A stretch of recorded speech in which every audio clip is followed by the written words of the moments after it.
안녕하세요. 연세대학교 행정대학원 경찰사법행정 전공 경찰행정론 2020년 5월 18일 10주차 수업을 시작하겠습니다. 오늘 여러분 교과서 제9장 The Police and Crime에 대한 거고요. 대체로 내용은 수사에 대한 내용이 오늘은 주가 되겠습니다. 거기에 덧붙여서 헤이트 크라임이라든지 테러리즘과 같은 주요 범죄에 대해서도 알아보도록 하겠습니다.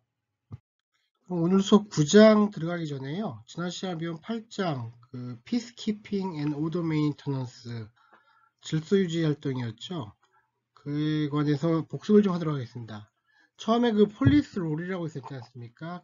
스테판 메트로스키가 주장한 4개의 모델이 있었습니다. 기억나십니까? 비범죄 예방 활동, 그러니까 질서유지 업무를 하게 되면 오히려 범죄를 예방하는데 좋은 영향을 미친다, 그런 모델이었잖아요. 그리고 특히 4가지 모델이 범죄 예방 모델, 경찰 지식 모델, 사회사업 모델, 지역사회 협력 모델, 이런 게 있었습니다. 기억하실 거라 생각합니다. 그 다음 calling the police, 여기서는 경찰한테 전화를 한다는 거 아니에요. 그랬을 때 왜 사람들이 왜 전화하냐, 또 어떤 기대, expectation이 있는 거냐라는 거고, 경찰은 또 어떻게 반응하느냐라는 거였는데, 기대도 한 4가지 정도 있다고 존 메이어가 정리를 했었죠. 사회적 경계 유지, 불유쾌한 상황의 제거, 카운터 펀치라서 반격, 혹은 응급 서비스를 얻는다, 이런 게 있었고요. 경찰의 반응은 어떤 소극적인 경찰의 반응이 있고 적극적인 경찰의 반응이 있다 그랬습니다. 소극적인 경우에는 어떻게 합니까? 단순히 그냥 관찰만 한다든지 기록만 하는 반에서 적극적인 경찰관들은 어떤 질문하고 조언, 정보 제공, 심지어 경고까지 한다. 이렇게 좀 적극적인 활동을 보인다 했습니다. 그리고 나서 저희가 배웠던 게 질서유지 업무의 대표적인 트래픽 인포스먼트 배웠었죠. 그리고 그 중에서도 드렁크 드라이빙 크랙다운에 대해서 우리가 배웠습니다. 크랙다운은 뭐였죠? 일제 단속이라고 그러지 않습니까? 그래서 음주 일제 단속이 되겠죠. 음주운전이나 일제 단속인데 그게 효과가 있었다 그랬습니까? 생각보다 효과가 없었다. 이런 얘기가 있었습니다. 하지만 지금 우리나라에서 하고 있는 어떤 지속적인 일제 음주 단속하고는 좀 성격이 좀 다르다. 좀 이렇게 좀 봐주시면 될 것 같습니다. 다음 우리가 배웠던 질서유지 업무 중에 하나가 domestic dispute, 우리 가정폭력에 대한 거였죠. 특히 mandatory arrest라고 그래갖고 뭐였죠 이게? 의무적 혹은 강제적 체포 문제였습니다. 이게 1년에 소송을 거쳐서 거의 법제가 되지 않습니까? 특히 이 강제적 체포 혹은 의무적 체포가 효과가 있는지를 갖다 실험한 게 뭐였습니까? 바로 이 미니애폴리스 더메스틱 바이런스 익스페리먼트였죠. 1981년에서 82년 사이에 시행된 실험인데 효과가 어떻게 나왔더랍니까? 효과가 있는 것처럼 나왔죠. 애초에는 체포한 사람들 같은 경우에 재체포율이 10%인 반면에 중재를 하거나 분리만 시킨 사람들은 나중에 체포되는 율이 더 높았다 그랬잖아요. 그랬기 때문에 언뜻 봐서는 이 맨데토리 어레스트가 정책이 효과가 있는 것처럼 보였지만 그렇지 않다는 거죠. 실제로 보니까 효과가 있질 않고 실험 설계가 잘못된 측면도 있고 실험 과정에서의 문제점도 있다고 비판이 나왔습니다. 심지어 이 실험을 주도했던 로렌스 셔먼 같은 경우에는 이 정책을 더 이상 지지하지 않는다라는 이런 얘기까지 했다고 했습니다. 지난 시간에 배운 가장 중요한 부분이 될 것 같습니다. 그 다음 우리 폴리싱 바이스는 뭐죠? 이 바이스라는 것은 악함, 부도덕함 이런 뜻이지 않습니까? 특히 우리는 이걸 풍속범죄에 대한 경찰활동이라고 해서 우리는 지난 시간에 특히 성매매에 대해서 배웠고요. 특히 우리는 이런 성매매 같은 범죄를 뭐라 그랬다고 그랬죠? victimless crime이라고 해서 피해자 없는 범죄다. 왜냐하면 어떤 범죄의 상대방도 동의를 한 형태이기 때문에 그런 거죠. 그래서 victimless crime이라고 하는 거고요. 하지만 사회 전체로는 어떻습니까? 결코 피해가 없는 건 아니죠. 그 다음 우리가 배운 게 홈리스에서도 배웠고요. 이 홈리스에 대해서는 우리가 리액티브한 어떤 소극적인 대응을 할 수도 있겠고요. 혹은 프로액티브 아주 적극적인 그 대응을 할 수도 있을 겁니다. 특히 적극적인 대응 같은 경우에는 우리 그 LA 그 사례를 그 안전도시 계획이라고 기억나십니까? 그 사례를 했다 했고 어느 정도 효과가 좀 있었다 이렇게 평가가 내려졌다고 봤습니다.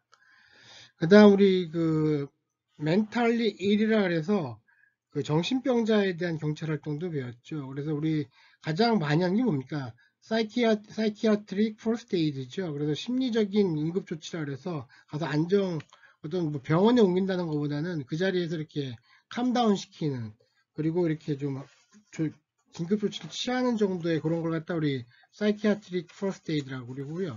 머시 부킹은 뭐였습니까? 머시 부킹은 이 사람이 큰 죄를 저지르지는 않았지만 작은 죄로 일단 체포를 한다는 거죠. 체포를 해서 어떻게 한다고 합니까?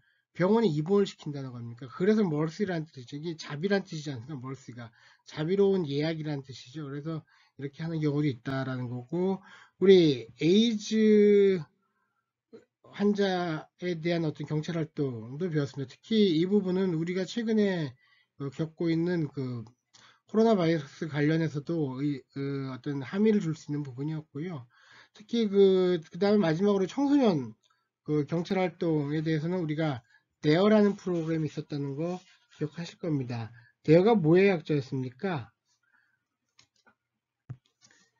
Drug Abuse Resistance Education이라고 했죠. 마약 남용 억제 교육 뭐 이렇게 표현이 될 겁니다. 하여튼 이런 식의 어떤 여러 가지 경찰 활동이 있었다라고 배웠습니다. 다음은 그 지난 시간에 배운 내용을 퀴즈로 한번 풀어보도록 하겠습니다. 첫 번째 문제 볼까요? According to Stefan Mestrovsky, the model of policing that holds that police intervention can diffuse potentially violent situations and prevent them from escalating into criminal violence. 경찰의 개입이 어떤 폭력적인 상황을 디퓨스 디퓨서 뭡니까 억제한다는 거죠. 디퓨스한다는 거 퍼뜨려 버리고 막는다 예방하는 길을 뭘 예방하냐면 크리미널 바이올런스 범죄적 폭력이 더 고양되는 걸 갖다 예방하는 것 어떤 활동이었습니까? 이게 스테판 메스트로스가 주장한 4가지 모델 중에 D번 크라임 프로폴리틱 모델이었죠. 그 범죄 예방 모델이었습니다. 일종의. 나머지도 다 어떻습니까? 메트로스키가 주장했던 4가지 모델 중에 하나입니다. 4가지 모델이 되겠습니다. 다음, according to John Mayer, when someone calls the police about removing someone who does not belong in particular place, 이 메이어에 따르면 경찰에 전화를 하는데 뭘 해달라니까 그 사람 어떤 사람이 특정 지역에 속하지 않은 사람을 리무브 제거해 달라고 전화하는 걸 뭐라 그러냐라는 거였죠. 모르기 어렵지 않을 것 같습니다. maintain a social boundary죠. 어떤 사회적 경계를 유지하게 해달래다 이런 얘기가 되겠습니다. 나머지도 전화를 하는 이유가 됐었습니다. Which study attempt to demonstrate that arrest deters further domestic violence. 추가적인 퓨처네 미래의 가정폭력을 억제하기 위하여 체포하는 시도를 연구하는 게 어떤 거냐는 거죠. Which study attempt to demonstrate 보여줬냐는 거죠. 어떤 거였습니까? 좀 전에 배웠었죠. 미니애폴리스 Domestic Violence Experiment였습니다. 다음은 Crime of Vice. Crime of Vice는 무슨 범죄? 풍속범죄라고 그랬죠. Crime of Vice are sometimes called 뭐라고 불린다 그랬죠?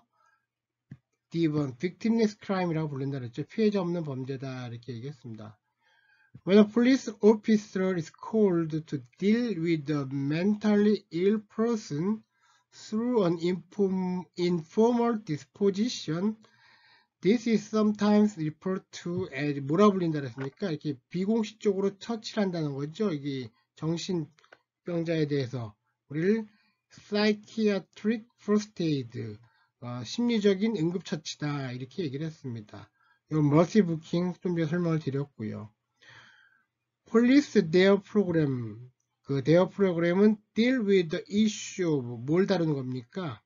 말에 그 자체가 나와 있죠. 드러그 문제를 다루는 거, 드러그 어뷰스 문제였죠. 마약 문제를 다루는 거였습니다. 자, 그럼 오늘 제 9장을 보겠는데요. 또 폴리스 앤 크라임 보는데 목차를 한번 보겠습니다. 그 뒷부분을 먼저 보시면요. 이렇게 한 6가지 정도 범죄를 봅니다. 마약, 갱범죄, 경력범죄, 그리고 총기범죄, 징후범죄, 그리고 테러리즘, 이렇게 6가지 정도의 범죄를 배우고요. 요거에 앞서 전반부는 대체로 수사에 대해서 수사의 어떤 신화가 뭐냐, 절차는 어떻게 되냐, 효과성은 어떻게 측정하냐, 사건 해결의 성공과 실패는 어떻게 결정되느냐 해서 구조적 요인, 조직 환경 요인 뭐 이렇게 있다라는 거고, 특히 우리 케이스 어트리션이라는 개념에 대해서도 배웁니다. 또한 그 목격자 eye witness identification이라는 거, 그리고 증거 분석 문제, DNA 문제도 배우겠고요. 범죄 수사를 어떻게 하면 개선시킬 수 있겠냐, 그래서 특별수사기법이라 해서 잠입경찰 하는 업무 혹은 정보원에 대해서도 이렇게 배우게 되겠습니다. 요건 조금 잘못된 것 같네요. 범죄수사 개선하고요. 특별수사기법은 별도의 절인데 처리가 좀 잘못됐습니다. 오늘 그래서 전반적으로 수사에 대해서 배우고요. 주요 범죄, 마약, 갱 이런 범죄에 대해서 공부를 하도록 하겠습니다. 여러분 그 교과서 269페이지 이하 내용이 되겠고요. 시작이 이렇게 시작됩니다. Crime control is one of the major responsibilities of the police. 즉 범죄 통제라는 게 경찰의 주요 책임 중에 하나다라고 얘기를 하고 있고요. 사건 대응이나 수사, 체포 등 특별한 행동들을 포함하고 있고, 여기에는 특히 이 장은 경찰이 무엇을 하고 경찰과 범죄라는 주제를 둘러싼 파퓰러미스, 대중적인 신화가 무엇인지에 주목하겠다라고 얘기를 하고 있습니다. 여러분 먼저 시작하는 게 요걸 먼저 보시는 게 좋을 것 같아요. 로렌스 셔먼의 그 범죄 통제 전략인데요. 셔먼이 이렇게 2가지 정도로 분류를 해봤습니다. 적극적인 범죄 통제와 대응적인 범죄 통제가 있다고 했는데, 대응적인 범죄 통제는 일반적인 순찰을 생각하시면 될 것 같습니다. 여기 비교해서 적극적이라는 것은 일반인의 신고가 아니라 경찰이 어떤 우선권을 갖고서 어떤 수사에 임하는 경우를 얘기합니다. 우리 대표적인 마약 수사 되겠죠. 또 다른 특징으로 일반적인 범죄 통제 전략이 있고 특정적인 범죄 통제 전략이 있습니다. 일반적인 건 또한 순찰을 생각하시면 될 것 같고요. 거기에 만약 특정적인 어떤 범죄 통제 전략이라는 것은 어떤 범죄 유형이라든지 범죄가 발생한 장소 혹은 가해자의 특징 혹은 피해자의 특징에 따라서 어떤 특정적인 범죄 통제 전략이 있을 수 있다, 이렇게 분류를 하고 있습니다. 다음이 범죄 통제에 대한 가정인데요. 전통적으로는 경찰이 범죄 통제 전문가다 이렇게 얘기를 하고 있으나 최근에는 경찰과 시민 모두가 이 범죄 통제에 대한 공동 생산자다, 코프로듀서다라는 가정으로 전환되고 있다는 거 유의하시고요. 물론 그렇다고 여러분 경찰이 전문가라는 걸 갖다 부정하는 것은 아닙니다. 경찰의 전문성은 당연히 인정이 돼야 되고요. 거기에 덧붙여서 시민과의 공동생산이 더 중요해지고 있다라는 얘기가 되겠습니다. 또한 과거에는 법집행이라는 거하고 범죄 예방이라는 것이 분리되었다고 가정을 했습니다. 하지만 최근에는 법집행과 범죄 예방이 하나의 연속선상에 있다라고 보는 겁니다. 특히 그래서 책에 보게 되면 지역사회, 가족, 학교, 노동시장, 그리고 어떤 특정한 장소들, 경찰, 그리고 기타 형사법 프로그램, 이 모든 것이 범죄 예방을 위해 존재한다라고 봤고요. 특히 이들 제도가 모두 상호 의존적이다 이렇게 얘기를 합니다. 여러분 그 범죄 예방이라는 거 있잖아요. 크라임 프리벤션이라는 거 있지 않습니까? 이 크라임 프리벤션이라는 것이 언뜻 문맥상으로 보게 되면 어떤 특정 사건을 기준으로 해서 사건이 안 나는 것만을 갖다 생각하실 텐데요. 그렇지가 않습니다. 그렇지가 않고요. 이 크라임 프리벤션의 개념 우리가 뭐 1차 범죄 예방, 2차 범죄 예방, 3차 범죄 예방 이렇게 배우지 않습니까? 어떤 위험군 혹은 위험 지역에 대해서 범죄를 억제하는 것, 또 크라임 프리벤션이 될 수 있는 거고요. 혹은 이미 범죄를 저질렀다고 하더라도 2차 범죄, 어떤 추가적인 범죄를 막기 위해 어떤 체포를 하거나 어떤 구금을 하거나 어떤 그 통제를 가하는 것, 이것들도 모두 크라임 프리벤션이 되는 겁니다. 이런 의미에서 범죄 예방과 법 집행이 분리된 건 아니라는 거 잘 기억하시기 바랍니다. 다음 그 범죄 예방이라는 개념이 또 나오는데 이건 경찰적 관점에서 본 건데 일상적인 순찰, 루틴 퍼트롤이 가장 1차적인 범죄 예방 활동이 되겠죠. 특히 어떤 우범 지역이라든지 특별히 문제가 되는 지역에 대해서 범죄 예방을 활동하는 인력이 있지 않습니까? 우리 같은 경우는 뭐가 있습니까? CPO가 있지 않습니까? 크라임 프리벤션 오피서가 있죠. 우리 같으면 이런 CPO 같은 경우가 미국 같으면 한 3% 된다 이렇게 얘기를 하고 있습니다. 다음 범죄자 검거입니다. 어프리핸딩인데요. 여러분 어프리핸딩하고 어레스트하고 구분하기 좀 쉽지 않죠. 이 부분 제가 법학하시는 분들한테 여쭤봐도 그 정확하게 구분하신 분이 없더라고요. 그 대략 그 제가 파악한 바에 의하면 어레스트는 어떤 구금까지 가는 구금을 전제로 한 그 억지 수단이 어레스트고요. 이 어프리엔드는 그거보다는 좀 더 포괄적으로 그 잡는 그 행위 그 자체를 갖다 좀 강조할 때 얘기를 한다고 이렇게 보입니다. 다음 그 시민의 범죄 신고인데요. 시민의 범죄 신고야말로 정말 그 시민 입장에서 볼 때 어떻습니까?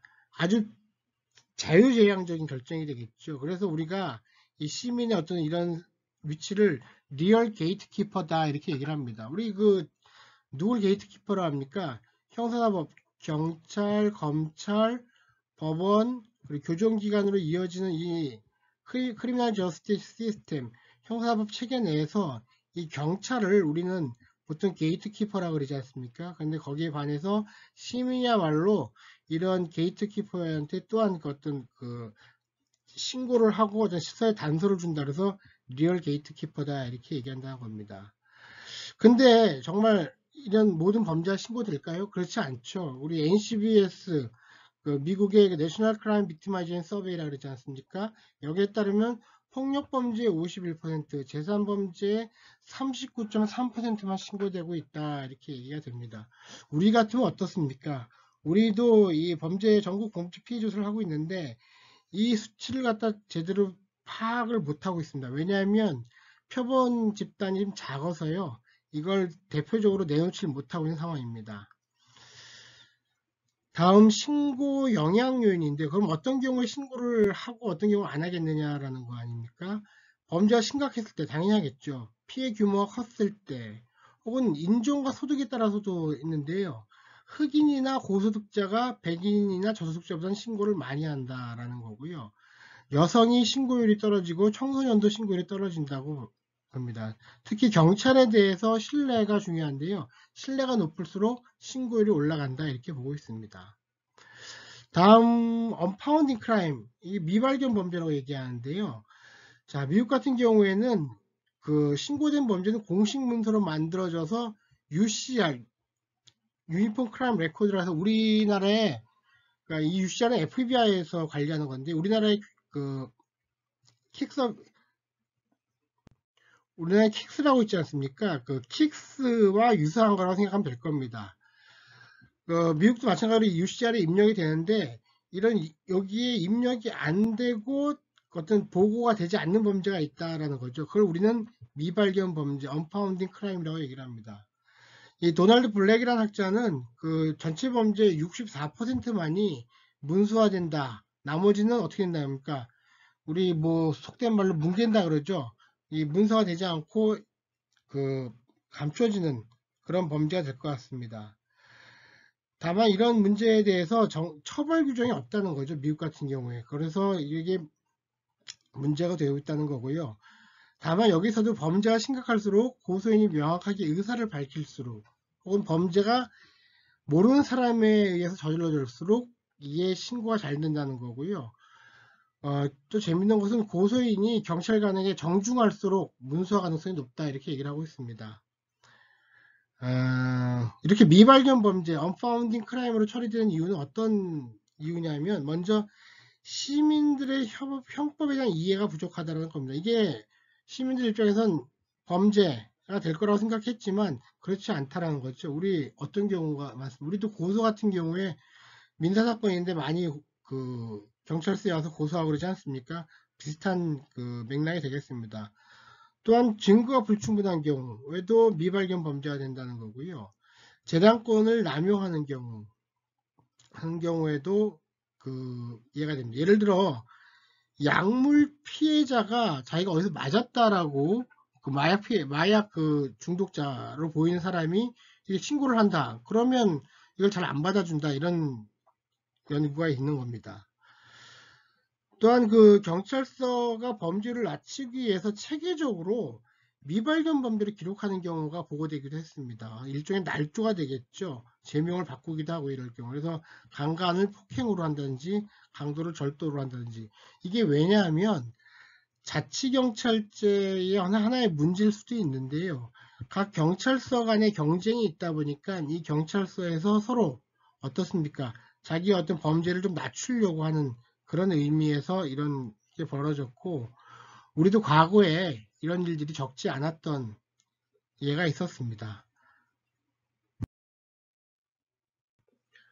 다음은 여러분 교과서 276페이지 이하에 있는 그 크리미널 인베스티게이션 범죄 수사에 대해서 공부를 해보겠습니다. 그 형사 업무에 대한 신화가 있는데요. 여러분 영화나 TV를 보게 되면 형사 업무가 매우 흥미롭고 위험한 걸로 묘사가 되죠. 한편 또한 형사 개개인은 매우 비범한 어떤 용기를 갖고 있거나 기술을 가진 걸로 영웅시됩니다. 그래서 좋은 형사라는 것은 어떻습니까? Can solve any crime이라는 거죠. 어떤 범죄도 해결할 수 있는 이런 사람으로 보고 있습니다. 하지만 이게 그 문제가 된다는 거죠. 바로 경찰 능력에 대한 비합리적인 어떤 공적 기대가 형성되고요. 이런 경우 수사가 실패할 시 일반인한테 실망감이 매우 크다는 겁니다. 실제로는 성공할 가능성이 없음에도 불구하고 실패한 걸 비난하게 되고 이렇게 된다는 겁니다. 그리고 심지어는 형사 업무가 진짜 경찰 업무, 리얼 폴리스 워크라고 간주를 하고 그 중요한 순찰 업무를 저평가하는 문제도 생긴다는 겁니다. 다음 형사 업무의 어떤 조직이 되겠는데요. 그 미국 같은 경우에 정복 경찰의 약 15%가 형사라고 합니다. 우리는 어떻습니까? 우리도 한 2만 명 정도 2만 명 정도 되죠. 이게 퍼센테이지로 치면 한 18% 정도 될 겁니다. 이 정도가 우리도 어떤 수사 인력이 될 것 같고요. 대략 우리랑 비슷한 수치가 되는 것 같습니다. 특히 대형 경찰서 같은 경우에는 전문화된 어떤 별도 부서가 있다 이렇게 얘기가 됩니다. 그리고 중형경찰서는 별도 부서만 있는 경우고 소형경찰서는 아예 이런 별도 부서 내지는 전문화된 부서 모두 없다는 거죠. 우리도 3급지 내려가게 되면 좀 다르죠, 이게. 하지만 그 미국처럼 큰 차이가 있는 건 아니라고 보입니다. 아마 이게 자치경찰제와 국가경찰제를 시행하는 국가의 차이일 수도 있겠습니다. 한편 이런 형사부서 배치는 일종의 보상, 리워드로 간주한다는 거죠. 그래서 전체 경찰서의 40% 정도가 별도의 계급과 보수 체계를 주고 있다라고 하고요. 특히 형사 업무가 매력적인 이유는 뭐겠습니까? 어떤 자기의 업무의 통제권 혹은 주도권을 가질 수 있다는 거 아니에요. 시간 사용에 있어서 뭐 9시 출근해서 6시 퇴근은 이런 게 아니지 않습니까? 이런 주도권이 있다는 점. 그리고 어떤 이 말이 그거죠. 사건과 시간에 대한 재량권이 있다는 거. 그리고 성공에 대한 명확한 정의가 있다는 거죠. 뭡니까? 체포라는 건수가 있다는 거 아닙니까? 검거했다 안 했다 이런 차이가 있다는 거 아닙니까? 그래서 이 수사부서 혹은 형사 업무가 매력적이다라는 이유가 되겠고요. 다만 형사부서 내에서도 우열이 있다는 거예요. 예를 들면 살인 사건을 맡는 부서 같은 경우에 가장 업무량이 작음에도 불구하고 가장 높은 해결률 어떻습니까? 살인의 해결률이 가장 높죠. 폭력범죄 중에서는. 그리고 제가 재산범죄보다는 좀 더 우위 있는 부서다 이렇게 보여 평가된다는 거고요. 그 풍속수사부서 우리 그 마약 같은 경우는 어떻습니까? 잠입수사 같은 경우를 할 필요가 있기 때문에 가장 위험하기도 하고 도덕적인 해이를 야기할 수 있다는 거 아닙니까? 여기는 부패와도 연결이 될 수 있는 그런 범죄 그런 그 부서가 되겠습니다. 다음 수사 절차인데요. 가볍게 보시면 될 것 같습니다. 그 초동수사, 프리리미너리 인베스티게이션 하는데 기본적으로 5단계가 있다고 봅니다. 혐의자 확인과 체포, 피해자 지원, 범죄 현장 확보, 증거 수집, 그리고 초동 보고서 준비가 되겠고요. 순찰부서가 모든 체포의 한 80%를 수행하고 있다라는 거고요. 왜 그렇습니까? 대부분 범죄자 범죄 현장에 있기 때문에 그런 거죠. 그래서 이걸 우리는 이지 어레스트다 이렇게 얘기를 합니다. 한편 체포질환과 관련해서는 블랙 아까 나왔었죠. 블랙은 경찰관이 할 수 있는 체포의 50%만 행사함을 발견했다. 뭐냐면 체포를 할 수 있는 상황임에도 불구하고 다 체포하는 게 아니라 50%만 체포를 하고 있더라는 거예요. 그 요인이 뭐였냐라는 건데 증거가 아주 강력한 경우에만 그리고 혹은 범죄가 심각하고 피해자가 요구할 때 혹은 피의자와 피해자의 관계에서 혹은 그게 이방인인 경우에는 체포를 하고 좀 친밀 아는 사이다 그럴 땐 체포를 안 한다는 겁니다. 좀 확률적으로. 그다음 피의자의 태도가 어떠냐라는 겁니다. 피의자가 뭐 이렇게 좀 호전적이다 그럼 체포할 확률이 높다는 겁니다. 또한 인종에 따라서도 이 체포의 확률이 달라진다 이렇게 봤습니다. 아까 초동수사에 이어서 후속수사가 되겠죠. 팔로우 인베스티게이션이라는데 세 가지 활동 분야가 있다고 봅니다. 일상 활동은 피해자를 인터뷰하고 범죄 현장을 체크하는 게 되겠고요.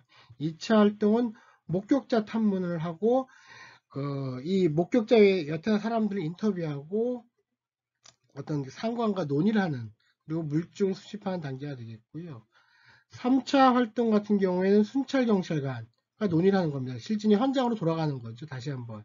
그리고 피의자와 인터뷰를 하고 이제 피의자가 어느 정도 확정이 됐기 때문에 이렇게 되는 거죠. 또한 다른 형사들과 논의를 해 나간다. 그리고 경찰서 내부의 기록을 체크한다라는 거고요. 그리고 NCIC라는 파일을 체크하고 어떤 정보원과도 인터뷰를 하고 검거가 필요하다면 잠복을 해서 검거를 하게 된다. 이렇게 되겠습니다. 그렇다면 형사 업무의 실질은 어떻게 했느냐라고 하는 건데 란드 연구소에서 1970년대 29개 경찰서 그 153명 형사를 대상으로 조사를 한번 해봤습니다. 재밌는 조사였는데요. 이게 피상적인 관심만 있다는 겁니다. 이게 무슨 말이냐면 형사들이 모든 사건에 대해서 열심히 수사를 할 것 같은데 그렇지 않다는 거예요. 대부분의 사건은 별로 신경을 안 쓴다는 거예요. 주거 침입죄 같은 경우는 30%, 절도 그 범죄 같은 경우는 18%만 수사를 하고 있더라 이런 얘기였고요. 일상적으로는 뭘 하고 있느냐? 보고서 검토하고 있고 서류 작업하고 있더라 하는 겁니다. 그리고 또한 이 사람들의 일이 매우 비생산적이다라는 건데요. 그 침입절도 같은 경우에는 2시간 이내 조사를 하는 경우가 25%였고 그 11.9%는 3일간 조사를 하더라라는 겁니다. 강도의 24.8%는 2일만을 조사한다는 거였습니다. 그래서 헤럴드 페핀스키 같은 경우에는 형사들이 대부분 시간을 책상에서 보내고 있다라는 비판을 하고 있습니다. 여러분 어떤가요? 이 얘기 여러분들 받아들이기 수 있나요? 한번 우리 현실은 어떤지 한번 생각해 보시기 바랍니다. 제가 아는 한은 요렇지는 않은 것 같습니다. 예. 다음은 사건 선별, 케이스 스크리닝인데요. 선별 결정이라는 것은 뭡니까? 그 형사가 이 사건이 심각하냐 하는 걸 조사하는 겁니다. 그래서 증거 유무에서 기초하는 거고요.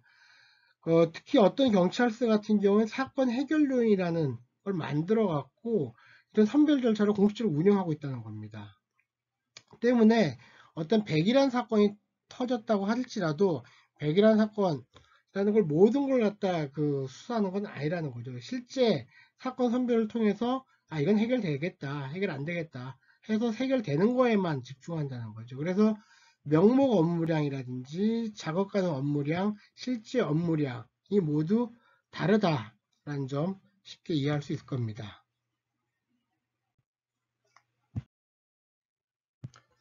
다음은 범죄 수사의 효과성 측정입니다. 대표적으로 우린 클리어런스 레이트라고 해서 해결률을 갖고 이제 측정을 하는데요.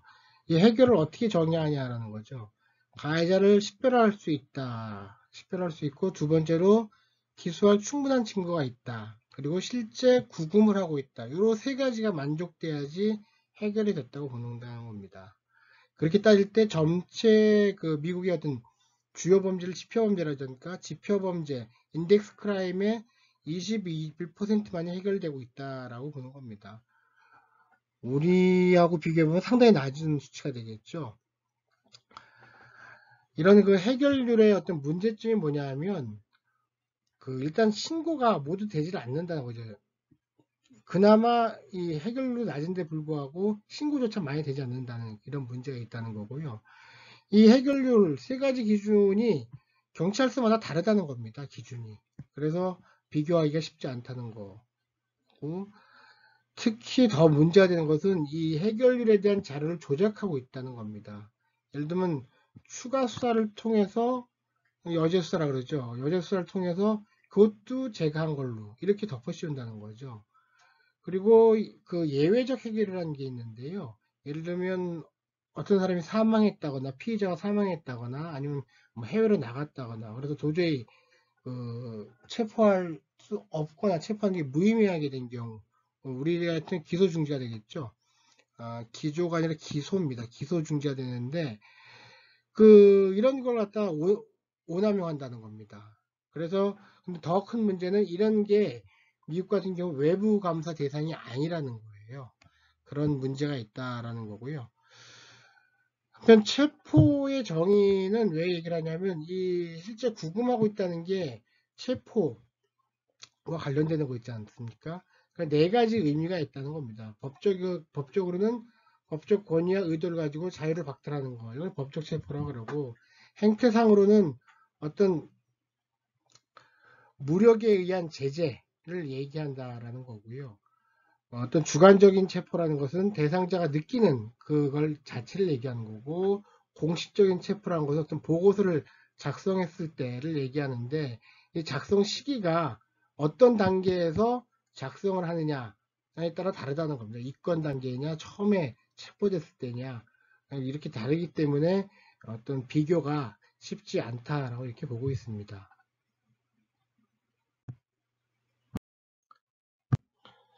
다음은 사건 해결의 성공과 실패, 요인이 뭐가 있냐라고 봤는데요. 크게 세 가지가 있다고 봅니다. 사건 구조 요인, 그리고 조직 요인, 그리고 환경 요인, 이렇게 세 가지가 있다고 보고요. 사건 구조 요인은 좋은 단서입니다. 꼭 리드가 있느냐, 리드가 이끌다 그 리드가 아니고요. 이건 단서가 되겠고요. 예를 들면 용의자의 이름을 알고 있느냐, 용의자의 얼굴 같은 특징을 알고 있느냐, 이런 게 되겠죠. 그래서 어떻습니까? 제3범죄에 비해서는 이런 직접 다이렉트한 컨택이 있는 폭력범죄 해결률이 당연히 높은 겁니다. 이게 사건 구조 요인이 되겠고요. 하지만 그 강도는 물론 예외가 되겠습니다. 상대적으로 예외가 된다는 거죠. 다음 조직 요인인데요. 이게 재밌는 게 란드 연구소에서 연구에 의하면 형사의 수가 많다든지 훈련 수준이 높아진다든지 어떤 관리 관행이 어떻다는 거에 의해서 해결률과 큰 차이가 없더라 이런 얘기를 했어요. 어떻습니까? 이렇게 되면 뭐 형사 수 증언할 필요도 없고 훈련할 필요도 없고 그렇지 않습니까? 하지만 이후의 연구들 에크의 연구라든지 브랜드의 연구에 따르면 어느 정도 수사 노력에 의해서 어떤 사건 해결의 성공과 실패가 좀 좌우될 수 있다 이런 얘기를 하고 있습니다. 알아두시면 될 것 같고요. 그다음 환경 요인인데요. 환경 요인은 그 지역사회 특징이 그 어떤 조직 변수, 좀 전에 얘기한 조직 요인보다 더 영향력이 있더라는 거예요. 특히 지역사회가 작은 경우에 어떻습니까? 감시도 용이하고 어떤 범죄 패턴에 대해서도 어떤 지식이 더 많을 수 있죠. 그러다 보니까 사건 해결이 용이하더라라는 거고요. 히스패닉 소수인종, 히스패닉 등 소수인종이 거주하는 곳에서 어떤 지역사회는 살인, 범죄 등에 대한 해결률이 낮더라는 겁니다. 이건 지역사회의 응집력, 그러니까 멕시칸 이민자 때문이라고 얘기를 하는데 지역사회 응집력이 어떻습니까? 높다 보니까 감춰주는 겁니다. 이 사람을, 예, 그 혐의자를 감춰주게 되고 그러다 보니까 사건 해결률이 낮게 나타난다. 이렇게 되겠습니다. 또한 경찰관 생산성이라는 개념이 있는데요. 오피스 프로덕트라고 있는데요. 이게 같은 형사라도 체포에 있어서 많은 차이가 난다는 겁니다. 이건 가장 큰 요인은 다루는 사건이 뭐에 있냐에 따라는 거죠. 재산범죄냐 아니면 폭력범죄냐. 폭력범죄에서도 어떤 살인을 다루느냐 강도를 다루느냐 이렇게 좀 차이가 된다는 거고요. 이 더 중요한 건 뭐냐면 체포의 질이 중요하다, 퀄리티가 중요하다는 겁니다. 그냥 단순히 체포 건수가 높다고 훌륭한 형사가 아니라는 얘기입니다.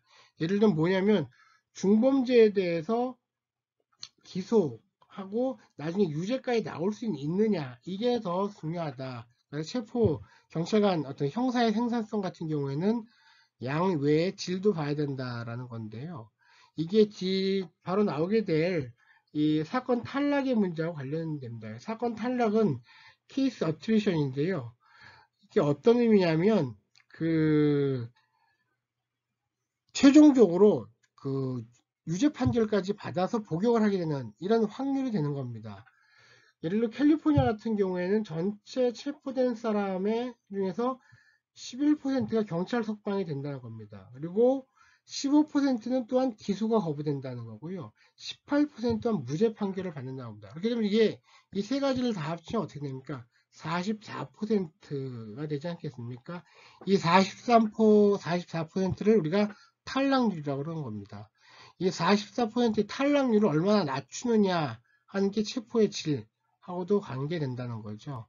그래서 피터 실라 같은 경우에는 체포율을 어떤 형사들의 성과지표로 사용하는 경우에 오히려 탈락률이 높았다는 겁니다. 그러니까 체포의 질을 안 보고 양만 봤을 때 그렇다는 거고요.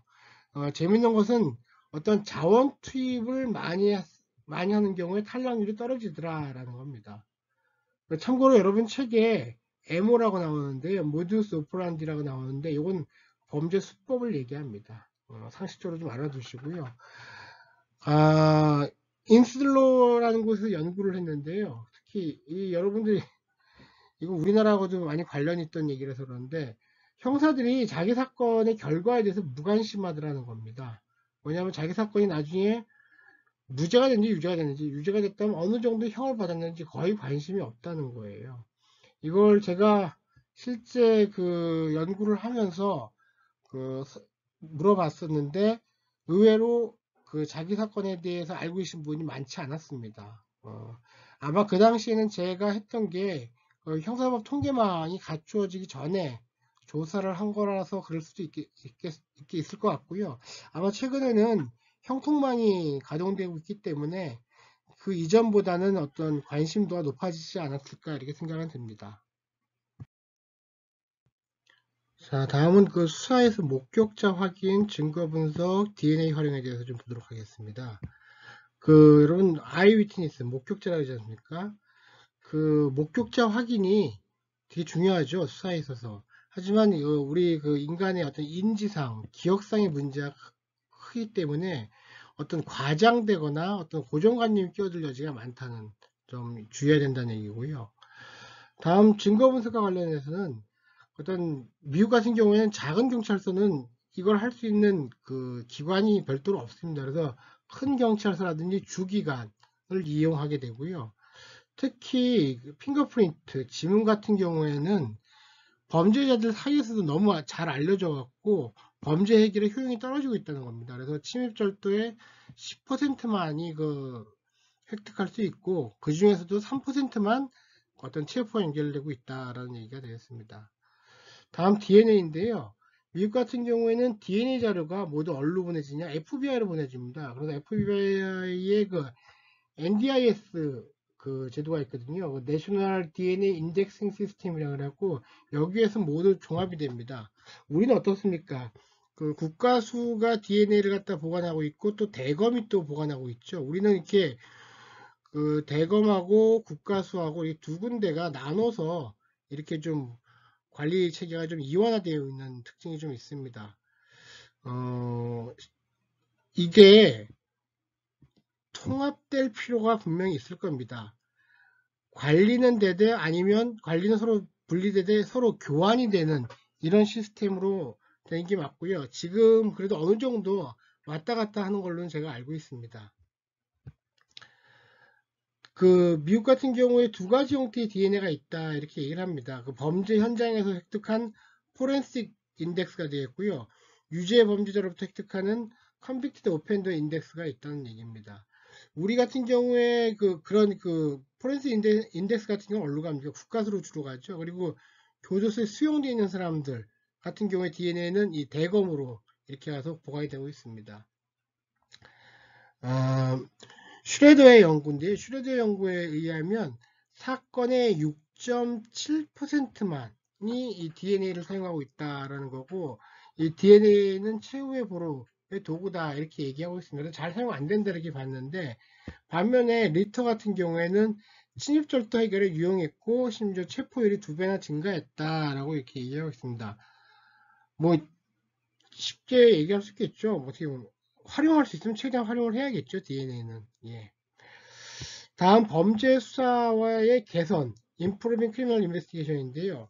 재밌는 게 여기서도 지역사회 경찰 활동과 연계되는 얘기가 나옵니다. 뭐냐면 원래 형사라는 것은 어떤 특정 범죄 분야 이렇게 배치가 되잖아요. 근데 그것을 특정 지역, particular geographic area에 배치하는 겁니다. 특정 지역에 배치를 해서 이 형사로 하여금 범죄 패턴을 분석하고 거주자들하고의 관계를 강화시키는 활동으로 사용한다는 겁니다. 예를 들면 멕시코주 엘버커키 경찰서 같은 경우에는 특별수사부서를 폐지하고 지역별 책임을 강화하였다고 합니다. 한편 절차적인 변화가 있을 수 있는데요. 여기는 외부 기관 간의 협력을 강화하는 건데 어떤 그 사건에 대해서 외부 전문가들, 외부 타 경치할 수 있는 전문가들하고의 협의를 거친다는 겁니다. 그게 사건 시작일 수도 있고 나중에 끝난다 종결된 다음에 리뷰 단계일 수도 있고요. 다음 수사관의 역할과 책임의 변화인데요. 그 수사관을 단순히 어떤 잡는 업무, 그러니까 체포 업무에만 활용하는 게 아니라 형사업무 자체가 유연성이 높지 않습니까? 이거 못하네요. 활용하여 이 유연성을 활용해서 지역 문제의 해결에 직접 투입한다는 겁니다. 심지어는 형사를 활용해서 거주자 교육을 시킨다는 겁니다. 거주자 교육을 제가 과거에 한번 이 수사 분야 연구를 할 때 형사분들이랑 많이 지역을 다녀봤습니다. 실제 수사가 범죄가 일어나고 그걸 어떻게 해결했는지를 이렇게 분석한 적이 있었는데요. 확실히 일선 파출소의 지구대에서 갖고 있는 정보보다 훨씬 많은 정보를 갖고 계시더라고요. 그래서 제가 많이 유용하게 이렇게 좀 연구를 할 수 있었던 적이 있습니다. 다음은 특별수사기법 스페셜 인베스티게이티브 테크닉인데요. 언더커버 잠입경찰 업무입니다. 여러분 잠입수사 하게 되면 영화 뭐가 생각날까요? 신세계 제가 이게 갔다 왔는데 요거보다 좀 오래된 영화가 80년대 무간도라는 영화가 있었죠. 잠입경찰 업무는 그 자체로서 어떤 효용성이 있을 수 있을 겁니다. 근데 문제점이 크다는 거죠. 대표적인 문제점이 이 잠입한 이 사람이 거짓말에 익숙해진 겁니다. 그러다 보니 나중에 증언 자체를 거짓으로 할 수 있는 게 있다는 거고요. 무엇보다도 범죄 하위 문화에 포섭되거나 범죄자로 동화될 수 있다는 거고, 이 감독자의 직접 통제에서 벗어나다 보니 부패 문제가 야기될 수 있다는 겁니다. 그렇기 때문에 잠입수사가 필요한 경우를 할지라도 이를 서면 절차화 시킬 필요가 있다라는 겁니다. 그렇게 해서 이를 공식 통제하는 제도화 방안이 필요하다. 이렇게 얘기를 하고 있습니다. 아시겠지만, 얼마 전에 엠번방 사건이 있었지 않습니까? 그에 따라서 얼마 전에 보도가 나온 건데요. 경찰도 디지털 성범죄에 대해서는 잠입수사를 활성화하겠다. 이렇게 얘기하고 있습니다. 아시겠지만 이 잠입수사는 기회 제공형과 범위 유발형이 있지 않습니까? 이 범위 유발형은 우리도 현재 법원 판례에서 안 되지만 기회 제공형은 되고 있죠. 이 자체를 좀 제도화시키겠다. 이런 계획이 발표됐다고 합니다. 다음 정보원인데요. 특히 정보원이 필요한 경우 어느 겁니까? 빅티미스 크라임이라고 하는 피해자 없는 범죄에서는 어떤 신고가 자발적으로 들어오는 게 아니기 때문에 이러한 정보원이 유용합니다. 밀러란 학자가 이 정보원에 대해서 연구를 했답니다. 84명을 인터뷰해서 어떤 유형화를 해봤는데 첫 번째 유형이 중독형 정보원인데 마약 이용자입니다. 주로 혹은 중간순위 마약 딜러인데 이 사람들은 자기가 체포되는 피하기 위해서 경찰관에 협력한다는 거고요. 용병형 정보원이 있는데 이 사람들은 돈을 얻기 위해서 협력한다는 겁니다. 실제로 우리나라에서도 형사들이 뭐 밥을 사준다거나 뭐 용돈을 준다거나 이렇게 하는 경우가 왕왕 있죠. 근데 문제는 이런 경우에는 가짜 정보 가능성이 높다는 겁니다. 예. 다음은 복수형 정보원이 있다고 하는데 이거는 그 안에서 자기가 배반을 당한 경우죠. 그랬을 때 이걸 복수하기 위해서 하는 경찰에 협조하는 경우가 되겠고요. 경찰 애호가형인데 이건 일회성 정보원이다 이렇게 얘기를 합니다. 이 정보원도 문제점이 있죠. 뭐냐면 뭔가 주어야 어떤 뭐가 나오는 거 아니겠습니까? 그렇기 때문에 이 대표적인 게 뭐냐면 관대함의 약속이죠. Promise of Leniency라고 해갖고 내가 봐줄게, 너 체포 안 할게 이런 겁니다. 그러다 보니까 어떤 도덕 문제, 부패 문제 연관이 되고요. 예를 들면 마약 거래를 용인한다거나 정보원이 거꾸로 경찰을 약점이 잡혀 통제하는 이런 경우도 발생할 수 있다는 겁니다. 여러분 칼리 우리가 배웠죠? 칼리에서 인가 기준이 있는데 여기서 어떤 레코멘데이션을 했냐면 정보원의 파일을 만들어서 보관하고 보완해라. 보안 조치를 잘 취해라. 이렇게 얘기를 하고 있고요. 정보원에서 돈을 준다면 그 어떤 지불 기준을 내부적으로 좀 만들어 놔라라는 거고요. 어떤 정보원 간의 관리에 따른 주의사항도 어떤 내부 절차로서 정책화시킬 필요가 있다라고 얘기를 합니다. BJA 같은 경우, 미국 법무부죠. 법무 같은 경우는 정보원과 섬유화된 합의서를 작성할 것을 심지어 권고하고 있습니다. 이게 현실적으로 가능한지 모르겠지만 아무튼 나중에 어떤 문제될 걸 대비하기 위해서 이런 조치들이 이렇게 제시되고 있습니다. 지금부터는 한 6가지 형태의 어떤 주요 범죄에 대해서 어떻게 대응하고 있는지 보겠습니다. 제일 처음에 마약인데요. 아시겠지만 미국에서는 1980년대 말류 가장 심각한 문제가 마약 범죄입니다. 2011년 백악관 보고서에 의하면 단속을 위해서 지출한 게 88억 달러, 치료를 위해서 지출한 게 37억 달러, 예방 프로그램을 위해서 지출한 게 15억 달러 이렇게 지출됐으니까 어마어마한 예산이 지출된 거죠. 여기 마약 문제에 관련해서는 크게 두 가지를 보시면 됩니다. 이렇게 두 가지 뭐냐면 수요, 디맨드 차원이 있고요. 그리고 공급, 서플라이 차원이 있습니다. 그러니까 공급을 감축시킨다는 것은 공급자들을 억제하는 전략인 거예요. 수요는 마약 수요자들이 어떤 어딕션, 중독으로부터 좀 벗어날 수 있도록 하는 그런 프로그램을 얘기합니다. 먼저 마약 법 집행 전략은 일종의 공급 감축 전략이 되겠고요. 전통적으로 바이 앤 버스트, 구입하고 퇴치한 전략, 혹은 트레이딩업 전략이라고 그래갖고요. 낮은 수준이라서 뭐냐면 밑에 배달하는 사람이라든지 이런 사람들은 봐주고 윗선을 체포하는 이런 전략들, 혹은 장기간 잠입 수사를 하는 전략들, 혹은 크랙다운 한다 그러죠. 이것도 급습해서 붕괴시키는 이런 전략들이 사용했는데 이게 어떻습니까? 다 별로 효과가 없었습니다. 사실은 이게 미국 내에서 평가가 공급감축 전략이 과연 성공했느냐에 따라서 매우 비관적이라는 거죠. 그리고 수요 감축 전략으로 나오는 게 대여고요. 좀 이따 보겠습니다. 그리고 바로 이 얘기할 때 공급 감축 전략의 비효과성인데 이게 체포에 대한 위협도 되지 않고 심지어 어떻습니까? 지금 합법화 얘기가 나오고 있지 않습니까? 대체 효과가 발생한다는 겁니다. 뭐냐면 A라는 그 공급자를 갖다 잡으니까 B라는 공급자가 자동적으로 생겨난다는 거고 B를 잡으면 또 C가 생겨나는 이런 식으로 바로바로 대체가 된다는 겁니다. 조직 붕괴도 이루어지지 않았다라는 건데 그럼에도 불구하고 이렇게 많은 아까 단속으로 해서 88억 달러가 지출된다 그랬잖아요. 왜냐? 드라마적 효과 가 있기 때문에 우리가 뭔가 하고 있다 이런 시그널을 보낸다는 거죠. 그래서 계속 단속을 하고 있다 이렇게 아주 비판을 하고 있습니다.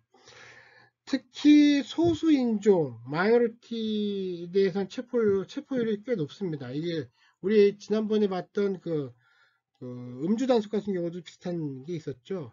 마찬가지로 이 소수인종에 대한 마약 체포율이 높은데 여러분들 그 교과서 그 290페이지 그 그림 9-5를 보시게 되면요. 그 미국의 그 아프리카 아메리칸 비율이 12%입니다. 흑인 비율이 12% 되는데요. 그 중에서 그 마약 사용자는 13%가 되고 그럼에도 불구하고 체포되는 사람은 35%가 된다는 거예요. 엄청난 불균형이죠. 심지어 프리즌 센텐스까지 가는 경우는 74%가 되고 있다라는 거예요.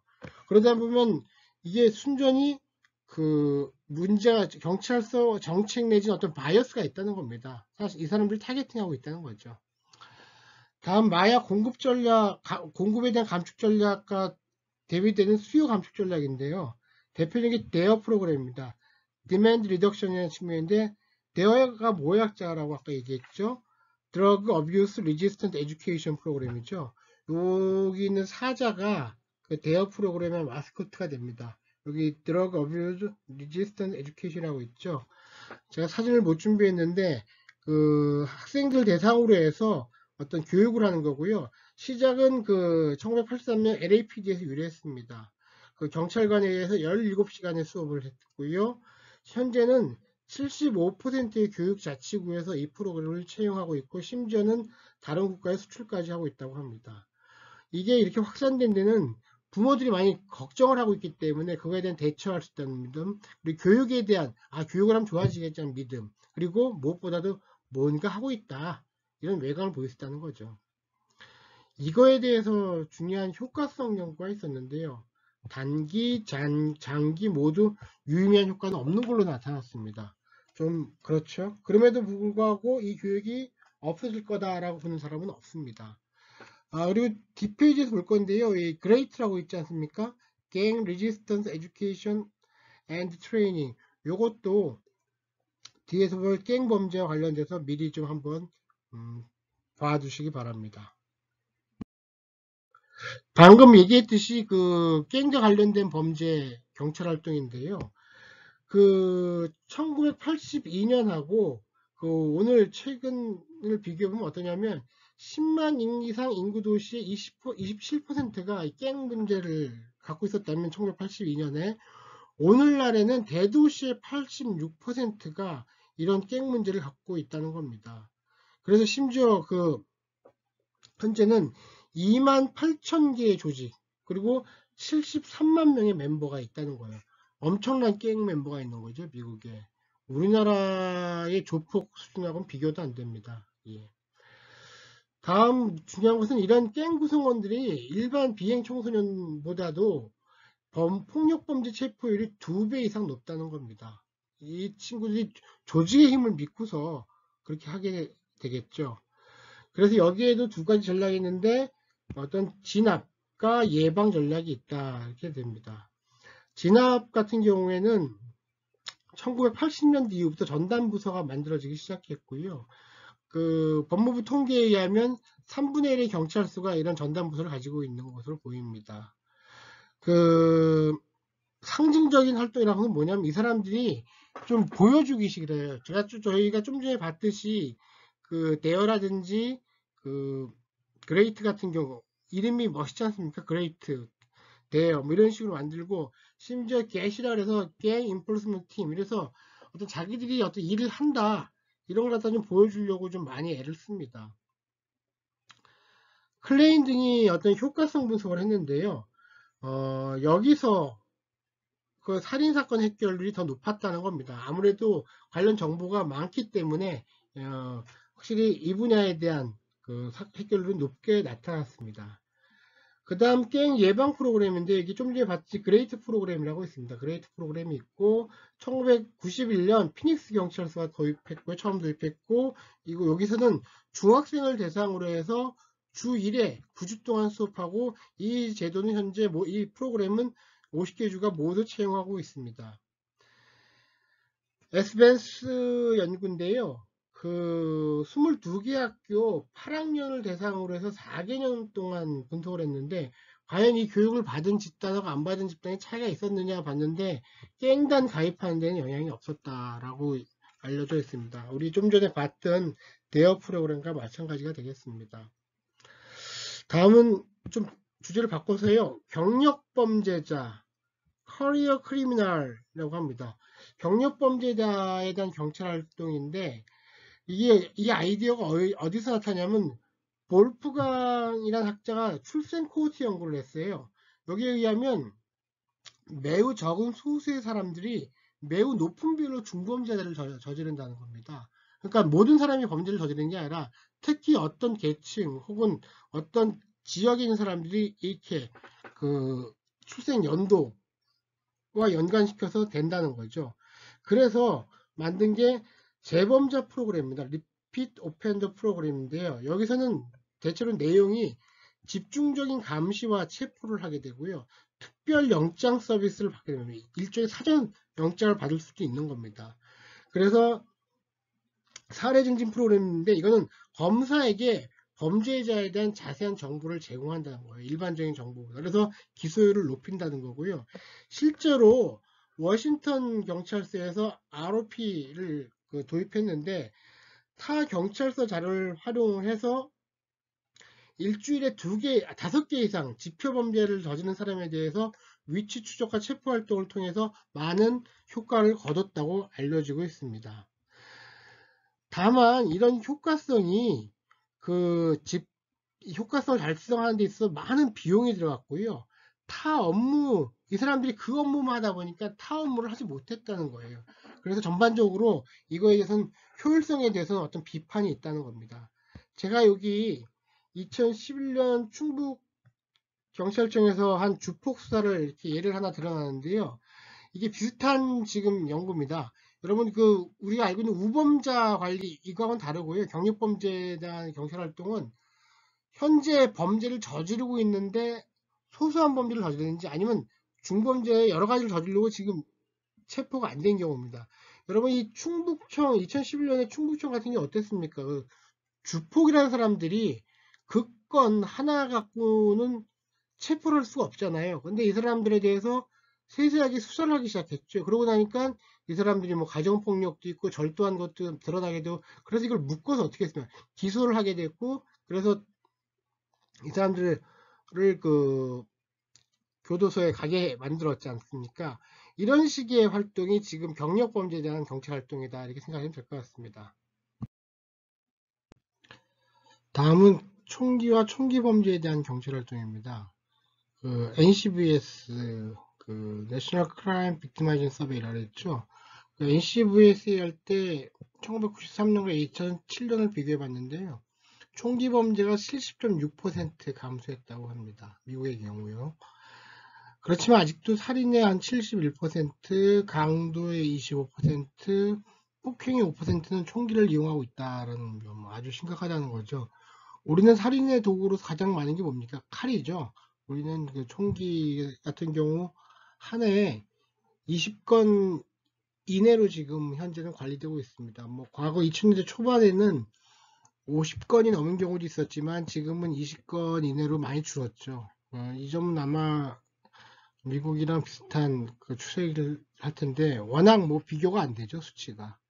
우리나라 전체적으로 범죄율이 낮은 건 이런 아마 총기가 자유롭게 갖고 있지 못한다는 규제되고 있다는 측면이 클 겁니다.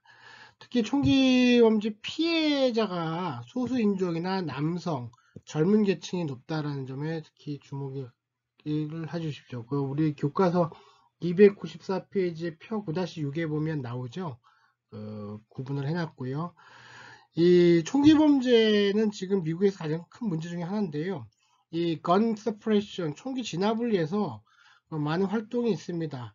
특히 이게 중요한데요. 캔자스시 총기 실험입니다. 캔자스시티 건 익스페리먼트인데 이건 뭐냐면 일종의 POP입니다. 그 Problem Oriented Policing, 문제지향 경찰 활동과 순찰이 결합된 형태다 이렇게 보시면 되겠고요. 이 캔자스시가 어떤 곳이었냐면 인구 10만 명당 살인율이 177건, 그러니까 전국 평균 10건이었는데 엄청난 거였죠. 이 지역이 있었고 그 지역을 대상으로 해서 92년과 93년 29주 동안 보통은 1인 순찰인데 2인 순찰을 했다는 거예요. 2인 순찰조가 저녁 7시부터 새벽 1시까지 불법 총기를 휴대하였다고 의심되는 차량에 대해서 스탑앤 서치를 한 겁니다. 그렇게 해서 그 총기를 압수한 거죠. 그래서 이걸 통해서 거리에서의 총기 제거, 리무빙 건을 하게 되고 무엇보다도 공격적인 법 집행을 한다, 어그레시브한 인포스먼트를 한다는 걸 갖다 해당 지역에 대해서 그 메시지를 전달하게 됩니다. 그러면 그 사람들 어떻게 됩니까? 총기를 잘 안 들고 다니겠죠. 그렇게 되면 사고가 줄어들 거고요. 그래서 총 이 당시 약 29주 동안 29정, 주당 1개죠. 이건 해당 관련 팀에서 압수한 거고요. 다른 팀에서도 압수를 했는데 47정이 압수됐다고 합니다. 그거에 따라서 이 지역, 실험지역이죠. 실험지역의 총기 범죄가 49%가 감소했고, 반면에 통제지역, 비교하는 지역이죠. 비교되는 지역은 올해 44%가 증가했다고 합니다. 다만 대체 효과나 확산 효과의 증거는 모두 없었다는 얘기입니다. 없었다고 보여집니다. 이 대체 효과는 뭡니까? A 지역에서 하던 사람이 B 지역으로 옮겨가는 거죠. 이쪽에서 막 총기를 갖다 막 이렇게 압수하고 하니까 그럼 일로 갈래 하고서 일로 옮겨가는 걸 대체 효과라고 하고요. 확산 효과는 이쪽에서 억제를 하니까 가지도 않고 이쪽까지 이쪽 범죄가 줄었는데 이쪽도 같이 줄어드는 이런 효과를 확산 효과라고 합니다. 여기가 압력을 가했을 때 이쪽이 늘어나는 거, 일종의 풍선 효과죠. 이런 효과를 우린 그 대체 효과라 그러고, 확산 효과는 이쪽을 줄였는데 압력을 가해서 줄였는데 이쪽마저 줄어든 긍정적인 효과가 나타나는 걸 이걸 확산 효과라고 합니다. 하지만 이 두 효과 모두 나타나지는 않았다는 얘기입니다. 우범 지역에 대한 범죄 프로그램의 긍정적인 효과라 이렇게 의의가 있겠고요. 이후에 인디애나폴리스 경찰서도 이와 유사한 효과를 거뒀다고 합니다. 이 프로그램을 통해 갖고 또 다른 프로그램이 있는데요. 이건 부시 대통령이 2001년에 한 프로젝트 세이프 네이버후드 PSN이라고 합니다. 안전한 이웃사업이라고 하는데 이건 뭐냐면 데이터 기반으로 형사사법기관의 어떤 공조를 갖다 강조하는 겁니다. 그렇게 해서 총기 범죄를 갖다 좀 장기적으로 좀 감소시켜 보자라는 거였고요. 이 프로그램은 90개의 지역 프로그램과 연계가 되고 있는데요. 예를 들어 그 라스베이거스에 있는 그 경찰서 그 프로젝트 EFF-ECT, 이펙트라는 건데 이 경우에는 문제가 총기 범죄가 발생하잖아요. 그럼 이걸 갖다 그 지역에서 기소를 하는 게 아니라 주에서 기소를 하는 게 아니라 연방으로 넘깁니다. 그렇게 해서 좀 더 높은 형량을 받게 하는 이런 프로그램이었다는 거죠. 이렇게 해서 어느 정도 효과를 거뒀느냐, 이거는 뭐 물음표죠. 지금도 여러분 아시다시피 미국의 총기 범죄는 뭐 줄어들 기세가 좀 없습니다. 좀 이런 식의 뭐 장기적으로 물론 줄었다고 하지만 최근까지도 많은 총기 범죄가 지금 발생하고 있다. 우리와 비교도 안 될 정도로 하는 얘기가 되겠습니다. 여러분들이 캔자스시 총기 실험 관련해서 꼭 기억해야 되는데 기억나는 거 뭐가 있습니까? 그 우리 순찰 실험이 있었죠.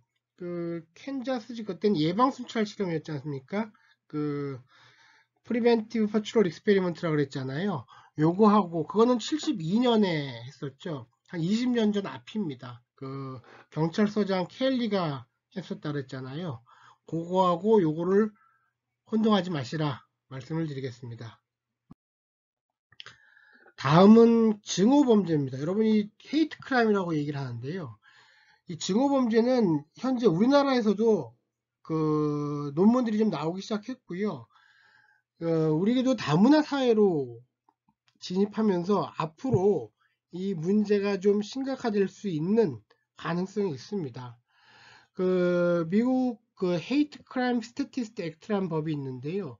이 법 1990년에 만들어졌고 최근 개정도 됐습니다. 이 법에 따른 정의에 의하면 인종, 종교, 장애, 출신, 성적 지향에 대한 가해자의 편견, 오펜더스 바이어스의 전부 혹은 일부에 의해 동기화된 사람 혹은 재산에 대한 범죄 행위다. 동기화된 좀 빠져 사람에 의한 다른 사람 혹은 재산에 대한 범죄 행위 이렇게 보시면 되겠습니다. 동기가 어떻습니까? 매우 주관적이죠. 하지만 대상 그 어떤 시작은 이렇게 인종, 종교, 장애, 출신, 성적 지향 이렇게 되어 있다는 겁니다. 하여튼 난 그거 싫어. 그 사람이 나한테 어떤 잘못을 저지른 것도 없음에도 불구하고 그런 인종, 그런 종교를 가진 사람에 대해서 어떻다는 겁니까? 폭력을 가한다는 거죠. 이걸 증오범죄라고 합니다. 증오범죄와 범위의 성격인데, 증오범죄 범위의 성격인데, NCBS 2003년, 2009년 동안의 어떤 그 보고에 의하면 연평균 19만 5천 건의 피해가 조사됐다는 거, 엄청난 거죠. 그리고 그 중에서는 인종 문제인 경우가 58%로 가장 높고 성적 지향 15%, 종교 15%라는 겁니다. 그리고 무엇보다 중요한 것은 피해자들이 신고를 별로 안 했다는 거예요. 45%만 신고를 했다는 겁니다. FBI가 이 헤이트 크라임, 증오범죄의 특징을 좀 분석해 봤는데 어떻게 되느냐? 일반 범죄보다 오히려 더 폭력적이다라는 겁니다. 그리고 3분의 2는 사람에 대해서, 3분의 1은 물건에 대해서 어떤 방어나 뭐 이런 걸 얘기합니다. 그래서 이루어졌다는 거고, 공격의 선행성이라는 것은 뭐냐 하면 공격을 먼저 한다는 거예요. 공격을. 그냥 이유 불문하고 먼저 공격을 한다라는 거고요. 특히 집단에 의해서 공격이 이루어지는, 개인이 개인을 하는 게 아니라 집단에 의해서 개인 혹은 집단에 집단 이렇게 가해자가 집단인 경우가 많다는 겁니다. 그리고 피해자로서는 이 가해자가 모르는 사람이라는 거죠. 스트레인저라는 겁니다. 이런 5가지 특징이 증오범죄의 어떤 특징이 되겠습니다. 이런 증오범죄에 대해서 경찰이 이제 대응을 하는데, 우선 바이어스 크라임 유닛이라 그래서 전문화된 부서를 신설하고 있습니다. 최근에 많이.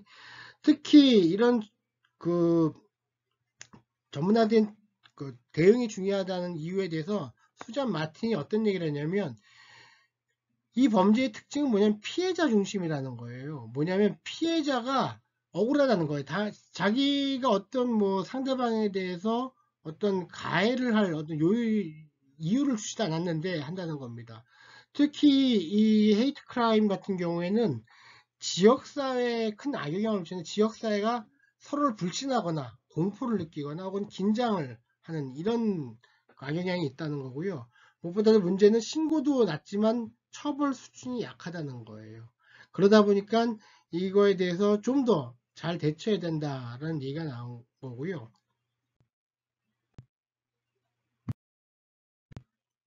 다음은 테러리즘에 대해서 마지막으로 보겠습니다. 여러분, 테러리즘의 정의를 한번 먼저 보겠는데요. 테러리즘이라는 것은 정치적 혹은 사회적 목적을 위해 정부, 시민 집단 혹은 그 일부에 대해서 위협 혹은 강제를 하는 건데요. 그렇게 하면 사람과 재산에 대해서 불법적인 강제력을 사용하는 것을 얘기합니다.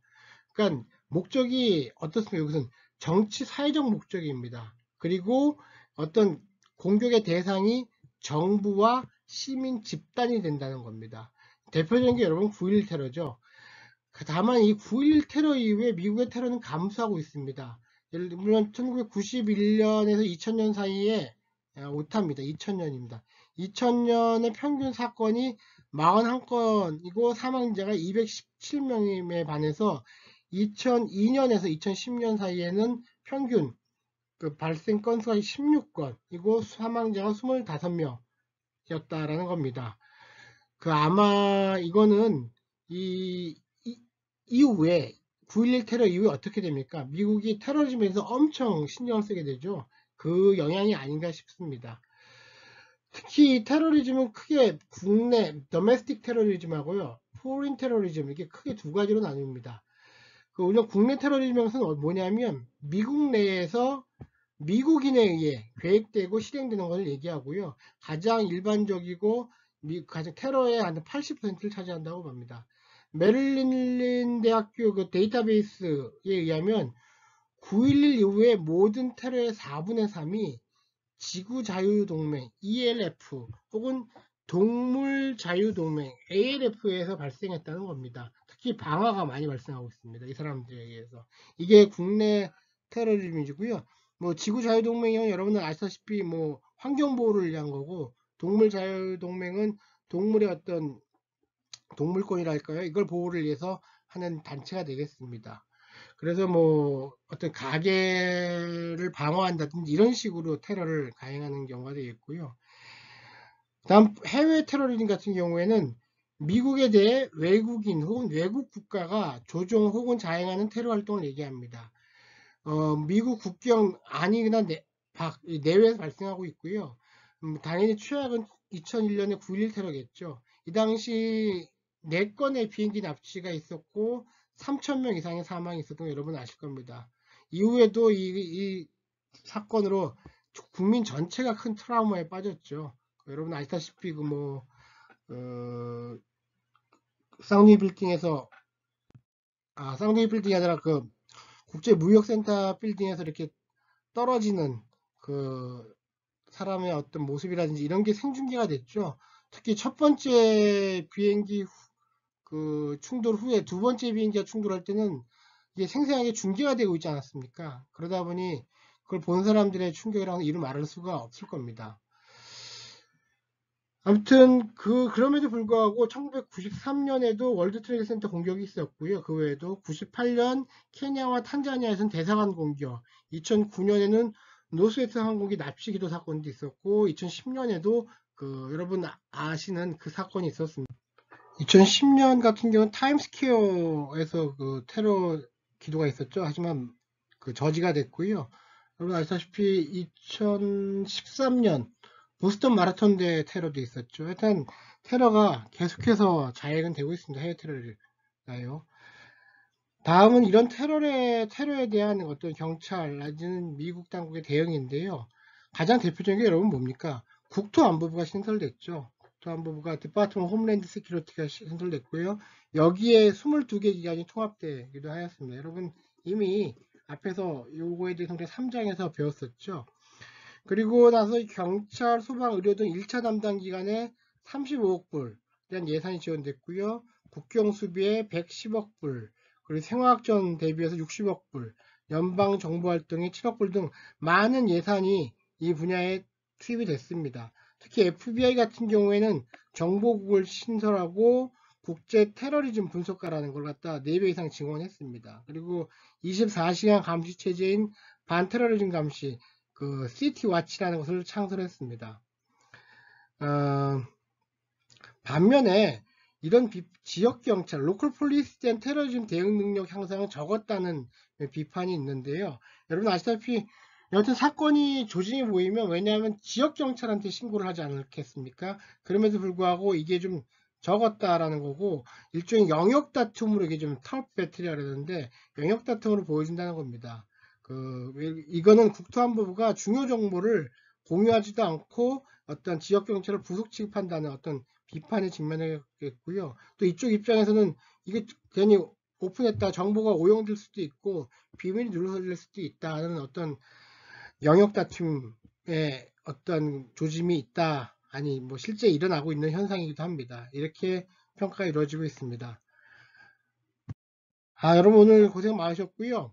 오늘 수사에 대해서 배웠는데, 다음 시간에는 우리가 경찰 혁신, 여러 가지 경찰 전략에서 혁신에 대해서 배우도록 하겠습니다. 여러분 고생 많았습니다. 감사합니다.